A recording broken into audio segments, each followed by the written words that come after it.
Cari telespettatori, eccoci nuovamente insieme. Quest'oggi parliamo di uno spaccato della realtà veneta molto interessante sotto il profilo economico, produttivo, sociale, di evoluzione, ne parliamo in senso positivo, in occasione in modo particolare di un festeggiamento che si terrà tra non molto, che però è sempre un po' la circostanza, ovvero i 70 anni della Confartigianato di Conegliano, Confartigianato Imprese di Conegliano. Più volte abbiamo avuto le associazioni di categoria che ci raccontano come stanno andando le cose, nel bene o nel male, a seconda dei periodi. Adesso abbiamo l'opportunità qui di avere, ne ringraziamo per la sua presenza, il Presidente Severino Dalbò, grazie di essere qui con noi. Grazie a lei. Presidente Confartigianato Imprese di Conegliano. Allora, 2018, un anno che voi prendete per festeggiare 70 anni, che non sono comunque poca cosa, però soprattutto perché è il momento di fare un po' il punto della situazione. Dal 10 anni sommariamente, 2008 parte la grande crisi, forse un po' in ritardo nell'area del vostro territorio, nella Marca Trevigiana, 2009, poi diventa nera. Si è parlato sempre di queste aziende, queste piccole realtà produttive che via via chiudevano, ci sono stati reportage di ogni genere a livello nazionale che stringevano il cuore, imprenditori in grandissima difficoltà, poi un po' di ripresa, un po' pian pianino, adesso le cose, per carità, ma lo si sapeva, come prima non torneranno forse mai, c'è stata un'evoluzione del territorio, sono cambiate comunque. E si potrebbe guardare con un po' un sorriso, dire ce l'abbiamo fatta, fino adesso qualcosa si è ben recuperato e abbiamo entusiasmo per il futuro. Vediamo questo spaccato. Innanzitutto, per spiegarlo ai nostri telespettatori, perché Confartigianato Conegliano, quindi l'area della sinistra Piave, no? Rispetto alla destra Piave, rispetto al resto del Veneto, ce lo racconti lei?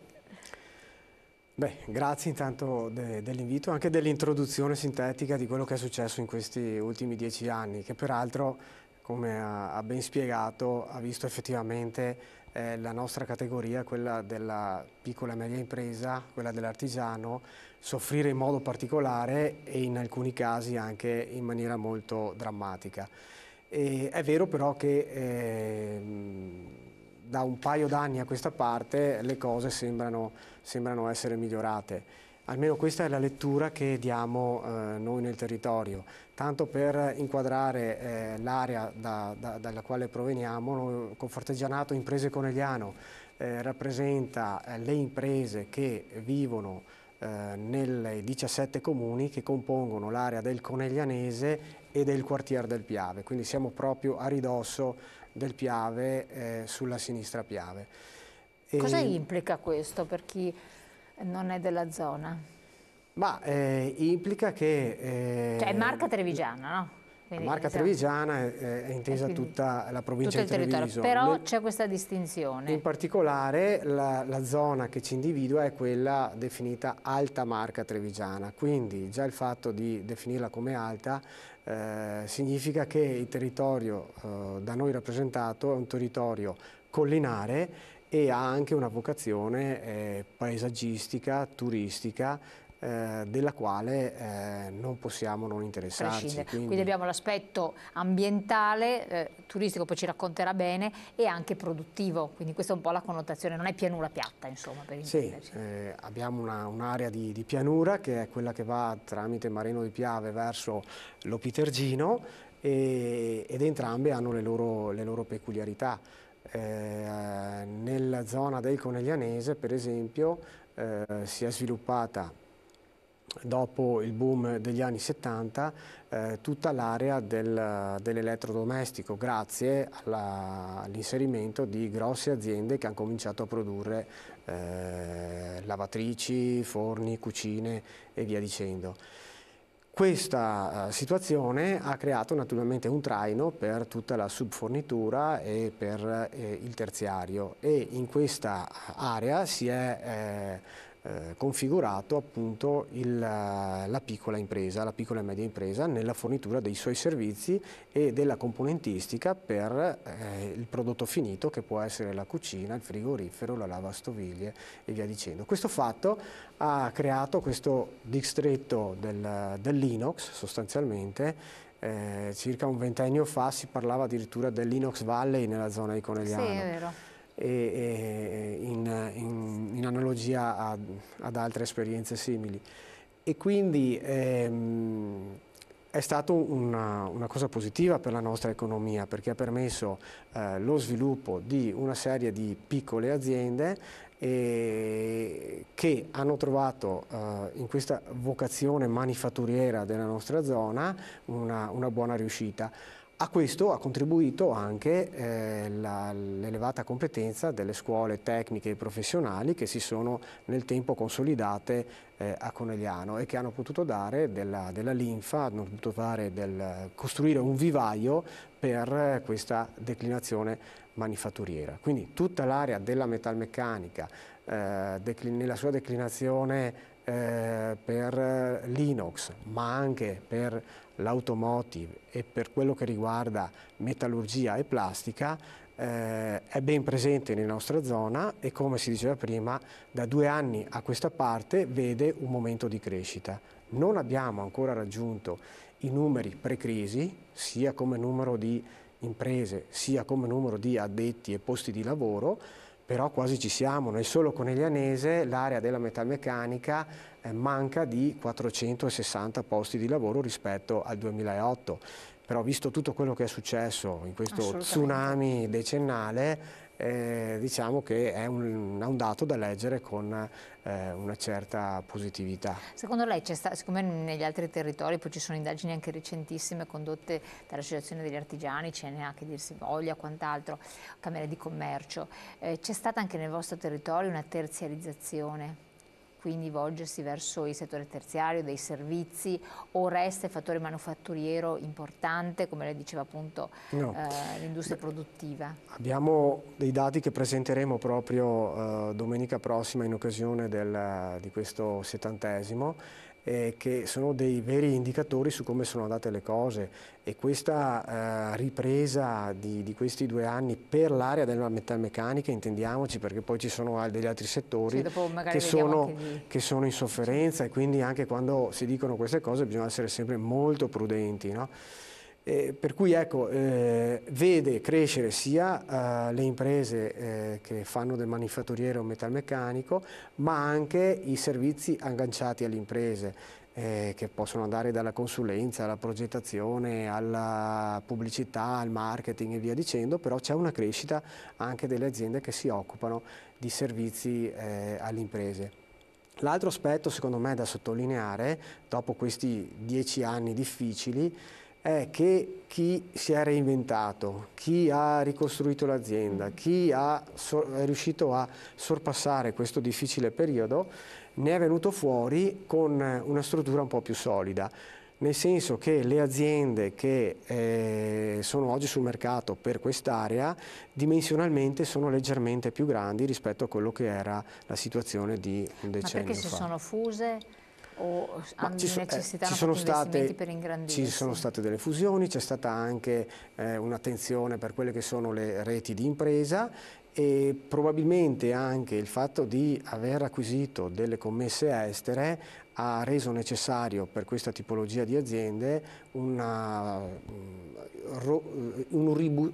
irrobustimento della struttura dell'azienda, e quindi una serie di motivi che hanno coinciso. Ecco, lei ha avuto l'occasione proprio di questi 70 anni proprio per analizzare il territorio, ma fare anche delle valutazioni, delle ponderazioni, un bilancio, no? Guardando a quello che è stato il passato, che cosa le ha colpito in modo particolare? Lei, in fin dei conti, è un imprenditore, un'azienda anche di famiglia che comunque ha saputo cavalcare il periodo difficile, andare avanti e adesso crescere. Imprenditore giovane però. Sì, guardando indietro, che cosa ha ravvisato che l'ha colpita in modo particolare, e qual è stato secondo lei anche un elemento, un errore che proprio è balzato agli occhi a lei, che comunque è giovane, quindi può vederlo con un'ottica anche di distacco? Allora, diciamo che uno dei problemi comuni alla piccola e media impresa è stato anche la questione del ricambio generazionale. Vuoi perché si parlava tantissimo anni fa. Sì, vuoi perché è stato sottovalutato, vuoi perché in periodi di vacche grasse non serviva a preoccuparsene, quindi una certa leggerezza nell'affrontare questo tema, per cui il livello di attenzione sulla competitività nei mercati probabilmente non è stata per alcuni così alta come come per altri.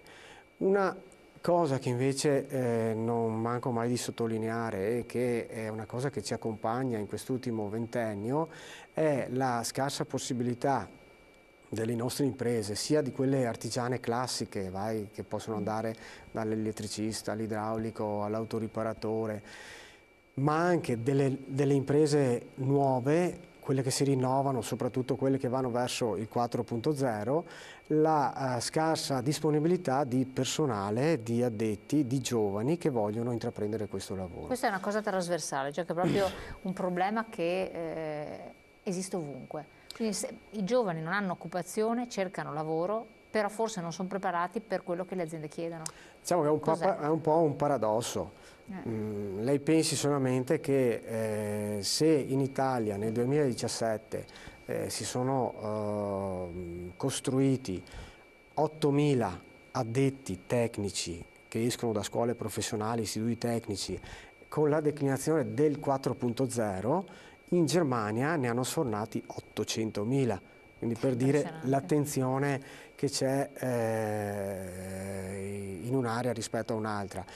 E quindi questi sono i mestieri che nei prossimi 10 anni noi andremo a vedere. C'è un'indagine di un'associazione di categoria lombarda che è stata pubblicata la scorsa settimana che dice che presi 100 lavoratori oggi, 44 di questi cambieranno mansioni nei prossimi 10 anni.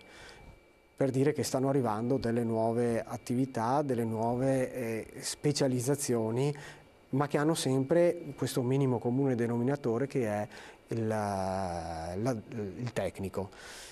Cioè l'alta competenza tecnica. L'alta competenza tecnica, sì. Quindi c'è questo aspetto di trovare del personale, come dicevamo prima, che faccia i servizi classici. E qui c'è anche un problema, perché se alla fine non troveremo i ragazzi che vengono a svolgere queste tipologie di lavoro, e magari arrivano questi multiservice, questi marchi con le multinazionali, è chiaro che se adesso il costo del lavoro può essere contenuto perché c'è un'attenzione, c'è l'impresa familiare e si cerca di avere una gestione snella dell'impresa, non è detto che domani i costi possano essere gli stessi, quindi è una cosa che poi pagheremo in tutti.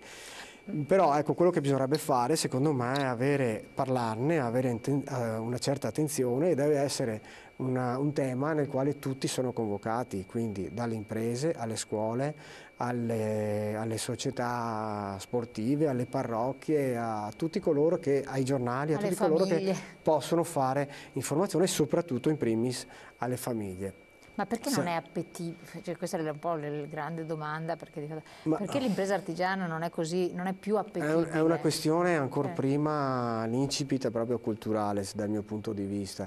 C'è stata l'epoca degli anni 70, degli anni 80 in cui questa era una cosa che veniva ben cavalcata, e poi si è perso un po' il valore per quello che è la dignità del lavoro.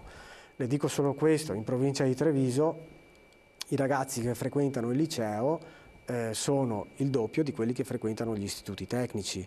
Allora io sono contento che ogni ragazzo, e credo che tutti abbiano fatto le scelte giuste per il proprio futuro, però non dobbiamo dimenticarci che i lavori che il territorio metterà a disposizione per i prossimi 10 anni avranno queste competenze tecniche, per cui ogni ragazzo deve seguire la sua strada, la sua passione, la sua vocazione e il suo talento, ma nel momento in cui c'è un'indecisione o nel momento in cui c'è la possibilità di approfondire cosa potrò fare, valutiamo bene a 360 gradi quelle che sono le possibilità della zona in cui vive, insomma, ecco. Allora facciamo queste riflessioni, andiamo in pubblicità qualche secondo, poi ritorniamo di nuovo con voi.